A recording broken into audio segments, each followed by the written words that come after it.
السلام علیکم ورحمۃ اللہ وبرکاتہ۔ آج میں آپ لوگوں کو قرآنی دعائیں بتانے جا رہا ہوں۔ یہ وہ دعائیں ہیں جو اللہ تعالیٰ نے قرآن مجید میں خود بیان فرمائی ہیں۔ یہ وہ دعائیں ہیں کہ اگر ہم اور آپ ان دعاؤں کو یاد کر لینا تو ہماری دعاؤں میں چار چاند لگ جائیں گے، ہماری دعاؤں میں تاثیر پیدا ہو جائے گی، ہماری دعائیں بابرکت ہو جائیں گی، ہماری دعائیں قبولیت کے زیادہ قریب ہو جائیں گی، ہمارا تعلق اللہ سے مضبوط ہو جائے گا اور ہمیں دعاؤں میں مزہ آئے گا۔ آپ نے سنا ہوگا نا کہ علماء اکرام عربک میں دعا کراتے ہیں، تو یہ وہی ساری دعائیں ہیں۔ تو کوشش یہ کریں کہ ساری دعائیں یاد ہو جائیں۔ یہ قرآن کریم کی آیات ہیں جن میں اللہ تعالیٰ نے دعا مانگنا سکھائی ہے کہ دیکھو مغفرت کے لیے یہ دعا مانگو، اولاد کے لیے یہ دعا مانگو، اپنے لیے یہ دعا مانگو، کوئی گناہ ہو گیا تو یہ دعا مانگو۔ اسی لیے کوشش یہ کریں کہ ساری یاد ہو جائے، لیکن اگر ساری یاد نہ ہو تو جتنی یاد ہو سکتی ہیں یاد کیجئے، اور جب بھی دعا مانگیں تو ان دعاؤں کو ضرور مانگیں۔ اس کے بعد پھر آپ اردو میں بھی دعائیں مانگ سکتے ہیں۔ آئیے جانتے ہیں سب سے پہلی دعا، اور اس کو علماء اکرام نے جامع ترین دعا کہا ہے، یعنی بیسٹ دعا۔ سورہ بقرہ کی آیت نمبر 201، دنیا اور آخرت کے تمام مقاصد کے لیے یہ سب سے بیسٹ دعا ہے۔ دنیا اور آخرت کے لیے بیسٹ چیز اگر آپ مانگنا چاہتے ہیں اللہ سے تو یہ دعا آپ مانگیے۔ ربنا آتنا فی الدنیا حسنہ وفی الآخرۃ حسنۃ وقنا عذاب النار۔ اے ہمارے پروردگار، ہمیں دنیا میں بھی اچھائی عطا فرمائیے اور آخرت میں بھی اچھائی عطا فرما، اور ہمیں آگ کے عذاب سے بچائیے۔ دوسری دعا ہے مغفرت کی دعا۔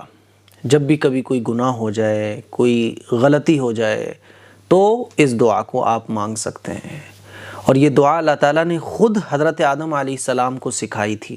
حضرت آدم علیہ السلام نے اس دعا کو مانگا اور اپنی غلطی کی معافی کے لیے اللہ تعالیٰ سے اس طرح یہ دعا مانگی اللہ سے، تو اللہ تعالیٰ نے ان کی دعا کو قبول فرما لیا۔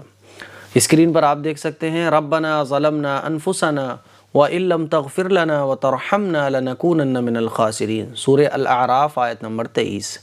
اے ہمارے پروردگار، ہم نے اپنی جانوں پر ظلم کیا ہے، اور اگر آپ نے ہماری بخشش نہ کی اور ہم پر رحم نہ کیا تو یقیناً ہم نقصان اٹھانے والوں میں سے ہو جائیں گے۔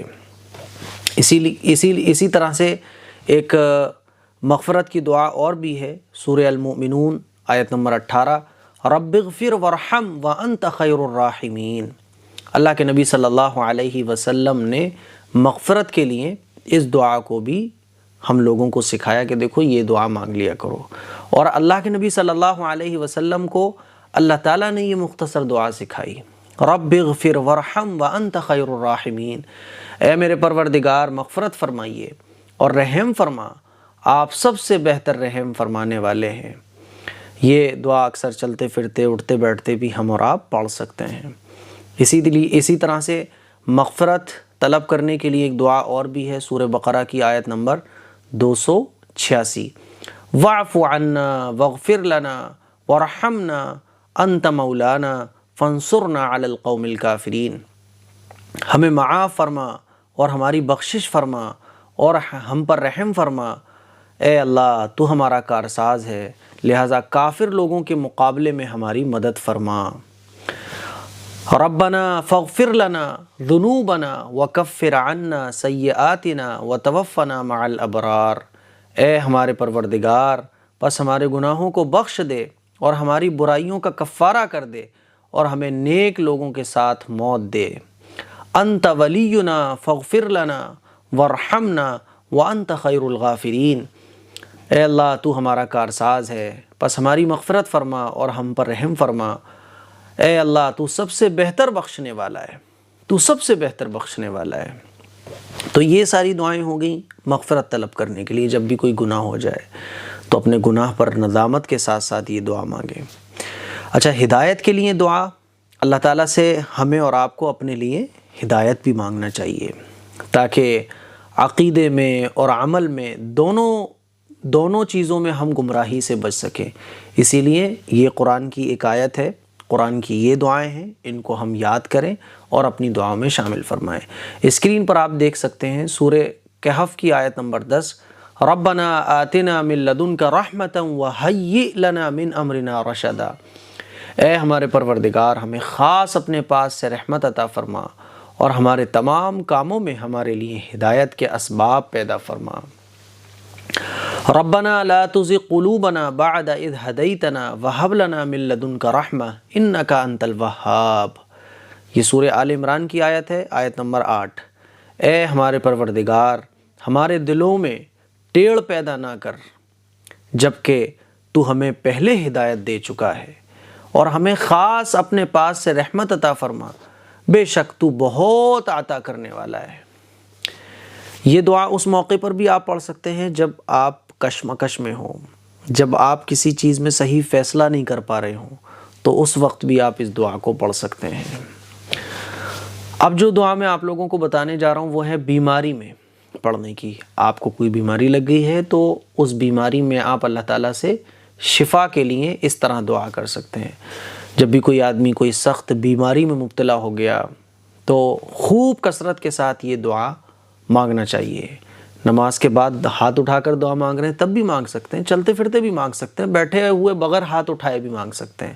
حضرت ایوب علیہ السلام کی تکلیف اسی دعا کی برکت سے اللہ تعالیٰ نے دور فرمائی تھی۔ اسکرین پر آپ دیکھ سکتے ہیں، انی مسنی الضر وانت ارحم الراحمین، سورہ الانبیاء کی آیت نمبر 83۔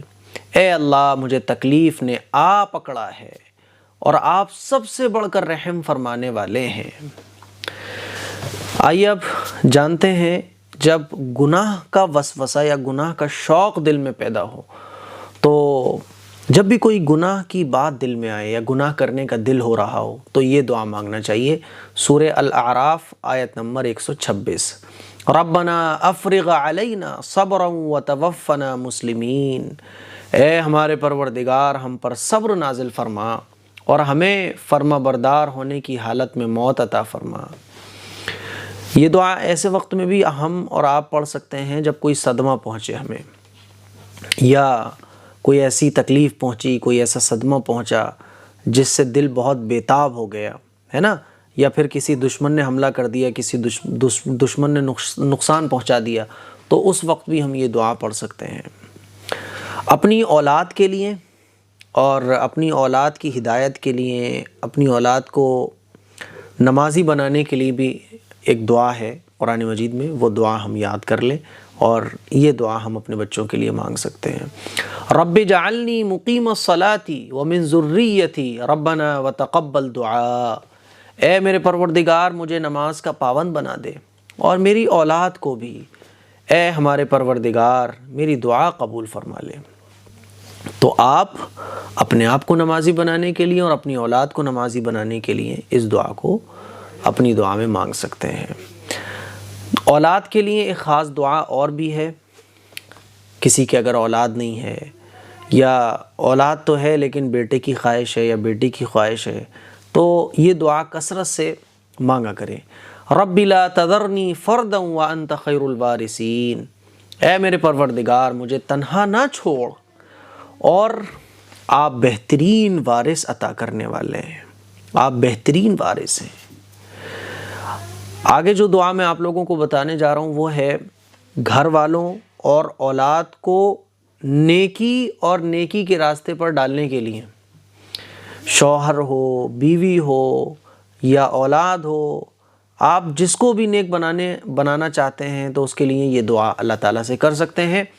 ربنا هب لنا من ازواجنا وذریاتنا قرۃ اعین واجعلنا للمتقین اماما، اے ہمارے پروردگار ہمیں اپنے شوہروں، بیویوں اور اپنی اولاد سے آنکھوں کی ٹھنڈک عطا فرما اور ہمیں متقیوں کا سربراہ بنا۔ یہ الفرقان 74 آیت نمبر ہے۔ والدین کے لیے خیر کی دعا ہم کیسے کر سکتے ہیں؟ قرآن مجید میں اللہ تعالیٰ نے وہ دعا بھی ہمیں سکھائی ہے۔ والدین کے لیے، چاہے والدین زندہ ہوں یا انتقال کر گئے ہوں، قرآن کریم میں اللہ تعالیٰ نے ہمیں یہ دعا سکھائی ہے، رب ارحمہما کما ربیانی صغیرا، سورہ الاسراء کی آیت نمبر 24، اے میرے پروردگار ان دونوں پر رحم فرما جیسے انہوں نے مجھے بچپن کی حالت میں پالا تھا۔ جب کوئی نیک کام شروع کرنے جا رہے ہوں یا کوئی نئی جگہ میں داخل ہوں، تو مان لیجیے آپ نے کوئی نیا گھر خریدا ہے یا کوئی نیا کام شروع کرنے جا رہے ہیں، کوئی اچھا کام شروع کرنے جا رہے ہیں، تو اس کی بہتری کے لیے قرآن کریم میں یہ دعا موجود ہے۔ سورہ الاسراء کی آیت نمبر 80 نمبر آیت، ربی ادخلنی مدخل صدق واخرجنی مخرج صدق واجعل لی من لدنک سلطانا نصیرا۔ اے میرے پروردگار، مجھے سچائی کے ساتھ داخل کیجئے اور سچائی کے ساتھ نکالیے، اور میرے لیے خاص اپنے پاس سے مدد کرنے والی طاقت عطا فرمائیے۔ جب کسی سواری پر سوار ہوں تو قرآن مجید میں یہ دعا موجود ہے، اس دعا کو پڑھیں۔ سواری پر سوار ہوتے وقت قرآن کریم میں یہ دعا موجود ہے، سبحان الذی سخر لنا ھذا وما کنا لہ مقرنین، پاک ہے وہ ذات جس نے اس سواری کو ہمارے لیے مسخر کر دیا اور ہم اس کو قابو میں لانے والے نہ تھے۔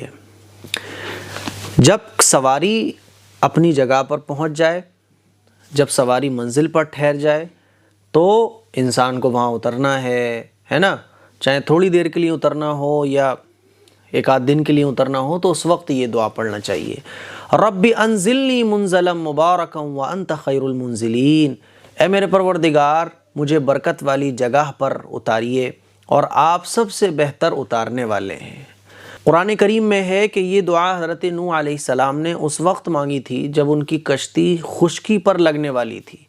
آج کل خاص طور پر ہوائی جہاز کے نیچے اترتے وقت یہ دعا پڑھنی چاہیے۔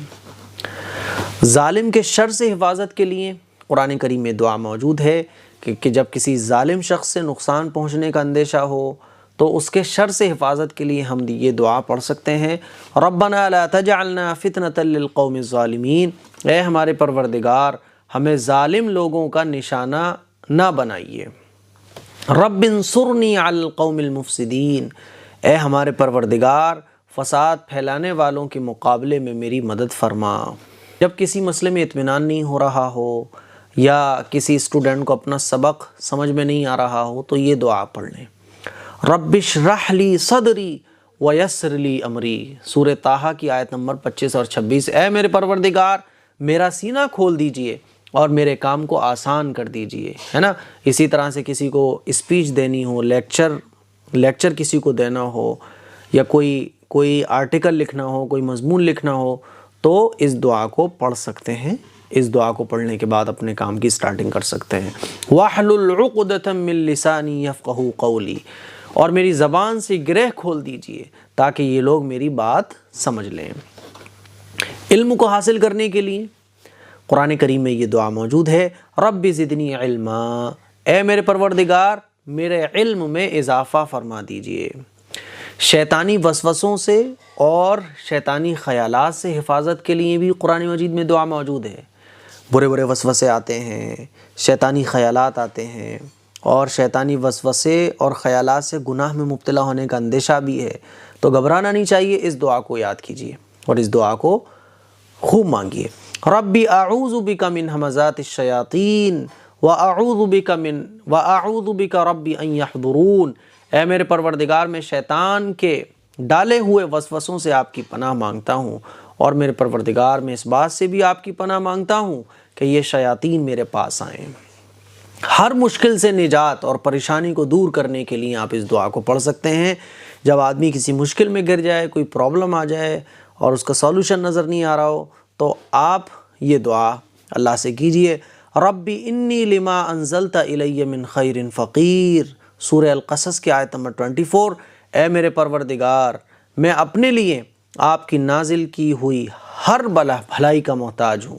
قرآن کریم میں ہے کہ یہ دعا حضرت موسیٰ علیہ السلام نے اس وقت مانگی تھی جب وہ فرعون اور اس کے کارندوں کے ظلم سے نجات پانے کے لیے مصر سے فرار ہو کر مدین پہنچے تھے، اور وہاں ان کے لیے کوئی پرسان حال نہیں تھا۔ اللہ تعالیٰ نے اس دعا کی برکت سے ان کی ملاقات حضرت شعیب علیہ السلام سے فرمائی تھی، اور ان کو ایک بہترین زندگی پھر اللہ تعالیٰ نے عطا فرمائی اس دعا کی برکت سے۔ جب کوئی نعمت ملے تو کون سی دعا پڑھنا چاہیے؟ جب انسان کو کوئی نعمت ملے اور خوشحالی نصیب ہو تو یہ دعا پڑھنا چاہیے، ربی اوزعنی ان نشکر نعمتک التی انعمت علی وعلی والدی وان اعمل صالحا ترضاہ وادخلنی برحمتک فی عبادک الصالحین، اے میرے پروردگار مجھے توفیق عطا فرما کہ آپ نے جو نعمت مجھے عطا فرمائی ہے اور میرے والدین کو عطا فرمائی ہے، اس پر شکر ادا کروں اور ایسا نیک عمل کروں جو آپ کو پسند ہو، اور مجھے اپنی رحمت سے اپنے نیک بندوں میں شامل فرما لیجئے۔ جب مغلوب ہونے لگے، کوئی دشمن آپ کے اوپر حاوی ہو رہا ہے یا شیطان آپ کے نفس پر حاوی ہو رہا ہے، ٹھیک ہے، تو یہ دعا پڑھیں، ربی انی مغلوب فانتصر، انی مغلوب فانتصر، سورہ القمر کی آیت نمبر 10، میں مغلوب ہو رہا ہوں تو اے پروردگار میری مدد فرما۔ تو یہ وہ دعائیں تھیں جو قرآن کریم میں موجود ہیں، اور آپ اپنی ضرورت کے حساب سے جو دعا چاہیں وہ یاد کر سکتے ہیں اور اپنی دعاؤں میں اس کو مانگ سکتے ہیں۔ اس کلپ کو شیئر کریں۔ السلام علیکم ورحمۃ اللہ وبرکاتہ۔